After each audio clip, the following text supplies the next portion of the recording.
Antarctica की अनजान और खौफनाक दुनिया बेशुमार मिस्ट्री से भरी हुई है, जो अभी तक साइंस के पल्ले भी नहीं पड़ रही।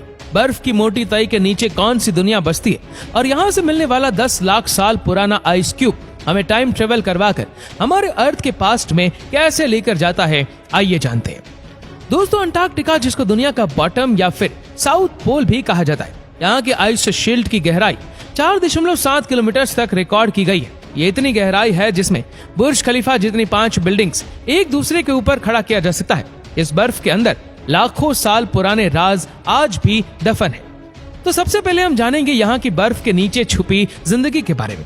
नंबर 6, 2022 में रिसर्चर्स ने सैटेलाइट इमेज की मदद से अंटार्कटिका में मौजूद लार्सन बी आइस शेल्फ पर एक गैर मामूली निशान देखा। इनको इस पर शक तो तब हुआ जब क्रैक जैसा दिखने वाला निशान 2021 के बाद की फोटोज में ही देखा जा सकता था। उससे पहले ऐसा कोई निशान वहां मौजूद नहीं था। उन्होंने इस क्रैक को इन्वेस्टिगेट करने के लिए एक हॉट वाटर ड्रिल के आगे एक कैमरा लगाकर यहाँ सुराग करना शुरू किया।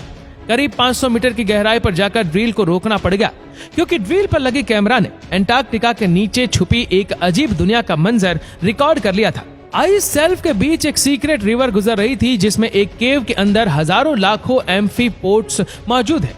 एम्फीपोड्स की ये किस्म, जिसे झिंगा भी कहते हैं, उससे काफी मिलती जुलती थी, जो ड्रिल के आने की वजह से काफी एक्टिव नजर आ रही थी। पर सवाल यह है कि अंटार्कटिका में एक रिमोट आइस शेल्फ के 500 मीटर अंदर एम्फीपोड्स कहां से आए और ये जिंदा रहने के लिए क्या खाते होंगे। एक्सपर्ट्स का मानना है कि समुद्र में तो झिंगे मरे हुए डीकम्पोज्ड प्लांट्स खाते। इसका मतलब ये हुआ कि अंटार्कटिका की इस सीक्रेट रिवर में जरूर कभी ना कभी प्लांट्स भी होते होंगे, जिनको खाकर ये अपनी ही दुनिया बसाए बैठे। नंबर 5, अंटार्कटिका की वीरान बर्फीली वादियों के बीच में रिसर्चर्स को बर्फ के अंदर से एंशिएंट रेन फॉरेस्ट के सबूत मिले, जो 9 करोड़ साल पुराने। यह डिस्कवरी समुद्री फर्श के नीचे से दरियाफ्त हुआ है, जिसमें दरख्तों की जड़ें, पोलन और उनके बीज पाए गए। रेडियो कार्बन डेटिंग से यह पता लगता है कि इनका ताल्लुक क्रिटेशियस पीरियड से, वो वक्त जब अर्थ के एटमॉस्फेयर में कार्बन डाइऑक्साइड ज्यादा होने की वजह से यहाँ गर्माइश भी ज्यादा थी। ये फॉसिल्स अंटार्कटिका का एक ऐसा नक्शा बता रहे जब यहाँ हरी भरी वादियां और रंग बिरंगी फील्ड्स हुआ करती थी। इसके अलावा 1909 में यहाँ से निकलने वाला कोयला इस बात की निशानी है कि अंटार्कटिका का रेन फॉरेस्ट कई करोड़ साल तक यहाँ मौजूद था, जब फॉसिल फ्यूल में कन्वर्ट हो चुका है। नंबर 4, 2022 में अंटार्कटिका से गुजरने वाली एक क्रूज लाइन के पैसेंजर्स ने पानी में एक बहुत बड़ी जेलीफिश देखी। क्रूज के ऑपरेटर ने सबमर्सिबल डिप्लॉय की और पैसेंजर्स को पानी के अंदर जेलीफिश का नजारा दिखाने ले गया। एक बहुत बड़ी जेलीफिश थी, करीब 33 फीट बड़ी।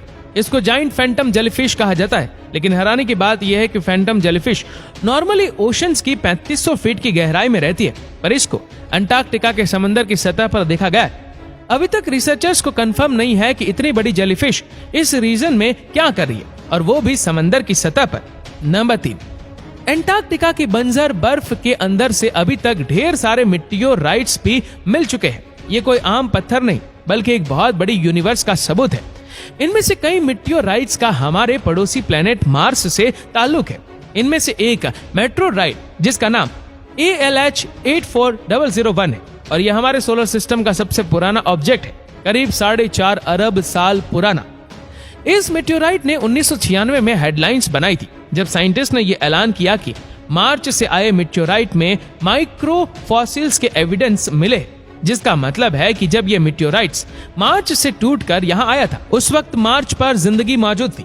साइंटिस्ट के इन दावों की वजह से ही मार्च पर आज जिंदगी ढूंढने की कोशिश की जा रही है। इस मेट्योराइट से साइंटिस्ट का मौका मिला है कि वो मार्च के एटमॉस्फेयर और वहां की वॉल्केनिक एक्टिविटी पर रिसर्च कर सके। इसमें कुछ ऐसे मिनरल्स भी पाए गए हैं जो सिर्फ पानी में होते हैं, जो इस बात का सबूत है कि मार्च पर पहले पानी बहुत ज्यादा मिकदार में बहता था।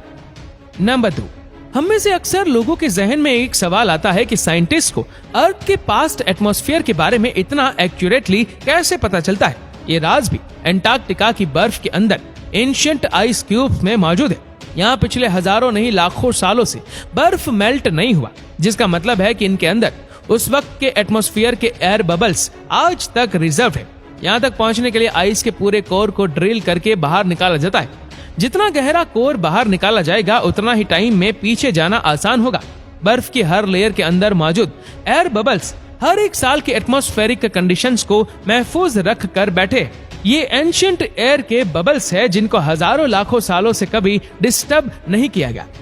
इनमें मौजूद मुख्तलिफ केसेस पर स्टडी करके साइंटिस्ट अर्थ के कदीम दौर की एक झलक को दोबारा से पेंट करने में कामयाब हुए। 10 लाख साल पहले बना ये आइस कोर उस वक्त का है जब अर्थ का क्लाइमेट साइकिल 40,000 साल बाद चेंज होता था। इसके बाद ये साइकिल 1 लाख सालों के बाद बदलने लगा, जो अभी तक चलता आ रहा है। इन आइस कोर की मदद से अर्थ का फ्यूचर क्लाइमेट भी प्रिडिक्ट करना बहुत आसान हो गया है। जैसे हर 1000 सालों के बाद तूफान और सैलाब दुनिया में आते रहे और इनको अब अगली बार कब आना है, ये सारी प्रिडिक्शन इन आइस कोर की मदद से ही की जाती है। और अब नंबर 1, 1950 में अंटार्कटिका की आइस शीट्स के नीचे एक बहुत बड़ी माउंटेन रेंज डिस्कवर की जा चुकी है, जिसको गैम्बर्ट सेव माउंटेन रेंज कहा जाता है। 1200 किलोमीटर तक फैली हुई इस माउंटेन रेंज के पहाड़ 3000 मीटर तक ऊंचे हैं और हैरानी की बात यह है कि ये पहाड़ दुनिया में मौजूद दूसरे पहाड़ों से काफी अलग है। नॉर्मली जिस एरिया में ये पहाड़ मौजूद है इनको बहुत पुराना होना चाहिए, लेकिन इनकी बनावट बता रही है कि ये इतने पुराने नहीं है। बर्फ के कई किलोमीटर नीचे इनकी मौजूदगी भी साइंसदानों को परेशान किए हुए है, क्योंकि पहाड़ ज्यादातर टेक्टोनिक प्लेट्स के मूवमेंट से बनते हैं, लेकिन अंटार्कटिका में ऐसी कोई मूवमेंट नहीं होती, जिसका मतलब ये हुआ कि यहाँ पहाड़ जमीन के अंदर मौजूद मैग्मा के उबलने की वजह से उभरे, लेकिन अभी तक इस बात का संस्थानों के पास कोई सबूत नहीं।